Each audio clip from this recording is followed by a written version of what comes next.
Hello, this is Megan Tuttle, President of NEA New Hampshire. Sometime in the next month, the New Hampshire House of Representatives will be voting on Senate Bill 193, euphemistically called Education Freedom Savings Accounts, but in reality are nothing more than a voucher program. If passed, this bill will be devastating to New Hampshire's public schools. An independent analysis by Reaching Higher New Hampshire projects that this bill could conservatively drain our schools of over $6 million in the first year alone. New Hampshire's public schools are already underfunded, and their budgets are stretched too thin.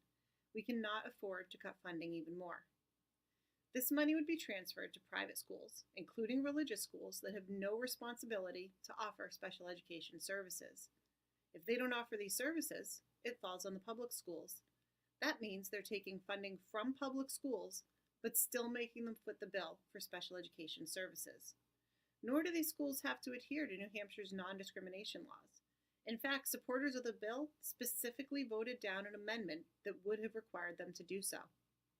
There's also virtually no oversight to ensure that these state dollars are actually spent on legitimate educational services.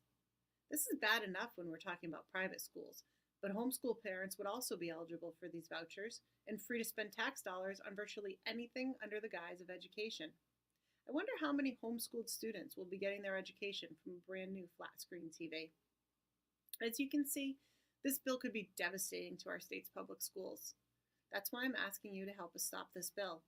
We need you to email, to write, and to call your local state representative and tell them to vote no on SB 193. I didn't become a teacher to get involved with politics. None of us did. But when the legislature insists on making our jobs harder, we have to make our voices heard. You can go to neanh.org for the resources you need to contact your representatives and tell them to support our public schools, not drain them of resources. Tell them to vote no on SB 193. Thank you.